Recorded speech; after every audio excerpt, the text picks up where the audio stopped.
Saan po ako magbibigay ng ikapo? Nandito po ako ngayon sa ibang bansa at may church po ako dito at may church din po ako sa Pilipinas.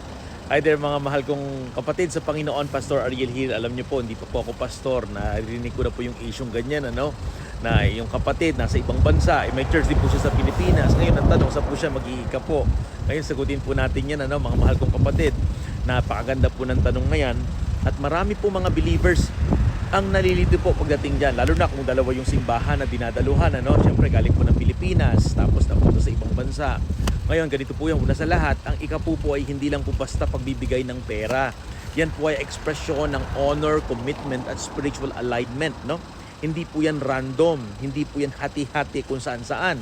Yan po ay konektado sa kung saan ka tunay na napapakain, spiritual, at ikaw po ay lumalago. Kaya ang simple pero napakalalim po ng prinsipyo na yan. Kung saan ka po kumakain, tama po ba? Tama po, mahal na kapatid. Siguro narinig na rin po natin ito pag kumain ka sa Jollibee, tapos sa McDonald's ka magbabayad. Tama po ba yan? Definitely hindi. So ganun din po pagdating sa ating spiritual life. Kung saan ka regular na napapakain ng salita ng Diyos, lumalago ka. Kung saan ka umuunlad, hinuhubog ka ng Panginoon, ginagabayan ka, kung saan ka nakaka-receive ng pastoral covering, doon ka mag-commit ng iyong ikapo, mahal kong kapatid. Kung di ka naniniwala sa ikapo, it's up to you. Kung naniniwala ka, yan, meron kang pagtulong doon sa spiritual family na yun, doon ka magbibigay. Ngayon, kung ang church mo ay nasa Pilipinas, at yun yung talaga nag-feed sa'yo consistently, kahit na online, at doon ka talaga lumalago, then doon ka po magbigay, mahal kong kapatid. Pero kung nandiyan ka sa Paris, for example, at active ka diyan ka nagbi-ministry, diyan ka rin tinetrain, na pinagpapasulan, then it's only right and biblical na doon mo ibigay po ang iyong ikapo. Bakit po? Bakit po? Dahil ang church na yan, ang ginagamit ng Diyos para palaguin ka spiritually ngayon, Kung may gusto ka man tulungan, on top of the tithes yon, na ibibigay mo, tsaka ka magbigay, may tinatawag naman tayong love offering. It says in the book of Galatians chapter 6 verse 6, let the one who is taught the word share all good things with the one who teaches. Ibig sabihin, kapag ikay natuturuan, mag-share ka ng blessing doon sa mga nagtuturo sa'yo. Ibig sabihin po nun, kung sino ang nagmi-minister sa'yo, kung sino ang nagpapakain sa'yo spiritually, lumalago ka talaga, doon ka magtanim.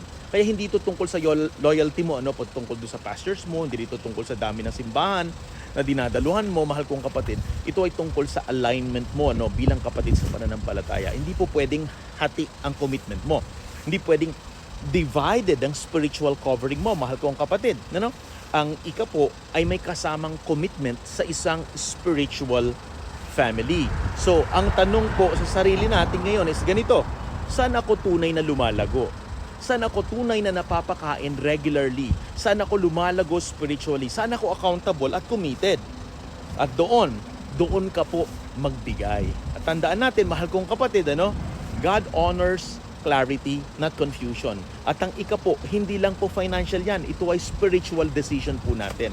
Kaya po stay grounded, stay committed, mahal kong kapatid, at doon ka kung saan ka tunay na tinanim ng ating napakabuting Diyos. If you find this very helpful, kindly share it to all your friends at sa ating mga minamahal na kapatiran, pastors, leaders, and we're here to be of help to one another. Once again, Pastor Ariel here, reminding everyone to stay shining and remain amazing.